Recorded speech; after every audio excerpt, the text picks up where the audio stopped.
Okay, Darth Wiz with another craptastic review for all of you. And look at some of these gems that I picked up. Mostly Star Wars, 2/3 Star Wars. Pretty cool comic here.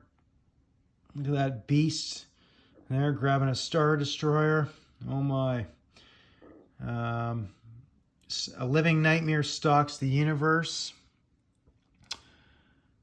April there. I guess it's, I'm forgetting what, I guess it's number 46. Right there. Pretty cool. Look at that.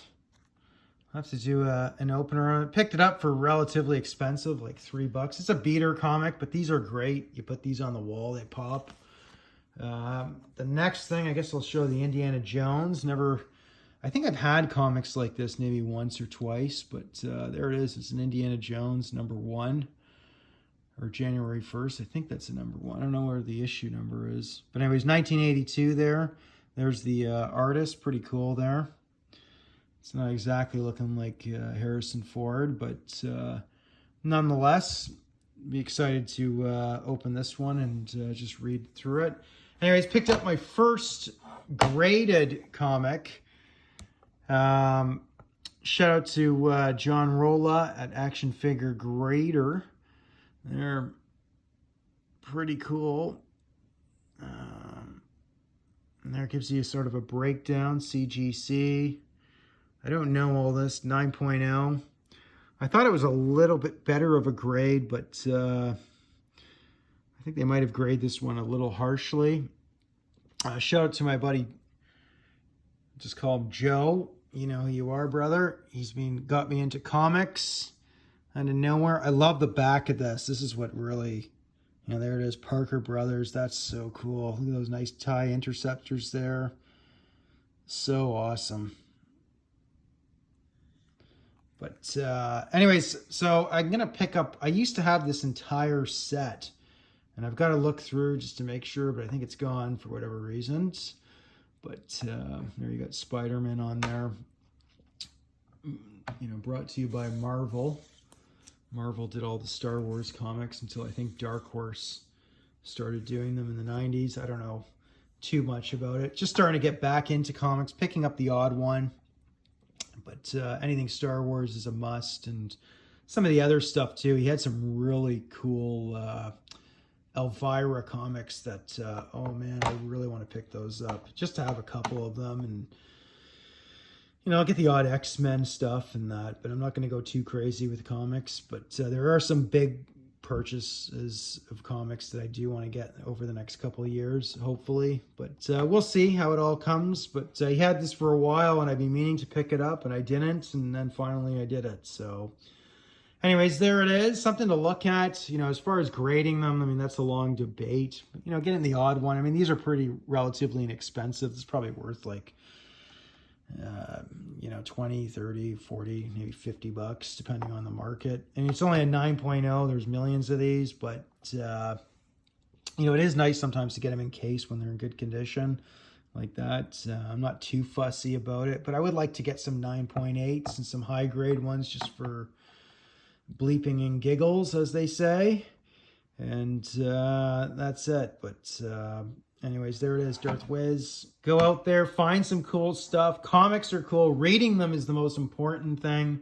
I think this is actually probably what actually hurt comics in a lot of ways, is people start putting them into sleeves, thinking they're going to be worth millions of dollars, and then not actually, and forgetting that the whole point of it is to actually enjoy what the artists were creating.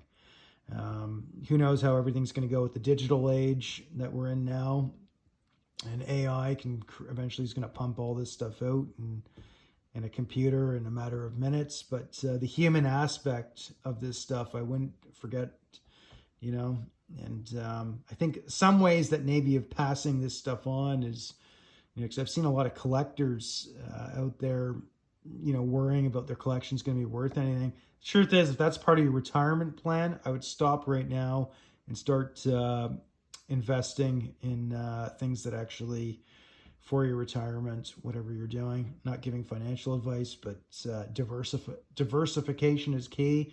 But the other thing you can do is if you're worried about kids not playing with toys, which is not true, a lot of it's just the parents that actually don't buy the stuff for them. You can give a lot of this stuff to kids. You know, that creates it. And I don't care what anybody says. As soon as you show something like this, Millennium Falcon there, kids start playing with this stuff like crazy. It's nonsense, guys.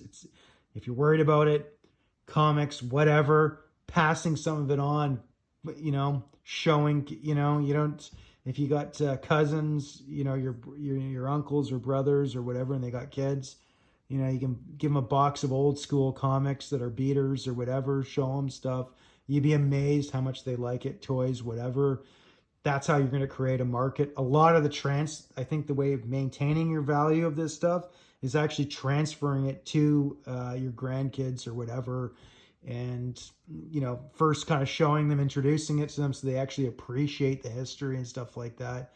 Education kind of comes into it. You know, somebody dumped me a bunch of comics, I don't know, say Archie comics from the 1950s. I think he came out in the 50s or 40s, or no, 50s. You know, I would want to keep those because that's cool. That's history, right? And that's how you raise, not telling you how to raise kids, but if you instill that in people, that they start caring about stuff like that, then you'll be able to maintain. They won't become worthless or just end up being used as you know, things to start a fire out in the forest or whatever, cooking marshmallows over. So if you're afraid of stuff like that, where it just becomes worthless, passing it on and actually just that's actually the best thing you can do, and start finding people that actually appreciate it, you know, the next generations or whatever, because there's no way they're going to be able to afford it all. Like, it's just impossible. And I think that's kind of part of the problem is there's so much stuff out there, probably less production of things is I think where things are going now, because there's so much stuff that's been hoarded over the last 70 to 80 years that is so cool. Like, it's sort of why keep reinventing the wheel? Anyways, comics, they're cool. They're great to read when you got nothing to do. Regardless, you can put them on your walls and the art looks amazing. You know, the different, you know, from the 60s, 70s, 80s, 90s to the 2000s and today. It all has different styles to it. And if you grow an appreciation for it, you'll start appreciating it more when you start just try and put a pencil to paper. And if you're not, you know, you haven't been an artist, and try and do that and support artists too, you know. And some of that I have to retake or re-up on my own advice there, because there's one or two artists that I know that I'm gonna have to buy some art off of. You know who you are there, Sai. Anyways, Darth Wiz, this is like an 8-minute rant video, which wasn't supposed to be, but there's amazing stuff out there, and you can pick this stuff up for relatively cheap. It's out there, so you just got to look for it. And there's guys that got collections, you know, they're on their way out. You know, they might sell you a whole bunch of stuff at really cheap, whatever. They don't care. I mean, should they really care? You know, they bought it for, you know, the newsstand prices. They're, you know, it's like they're making, in some cases, they could be making 50, 100 times their money, right?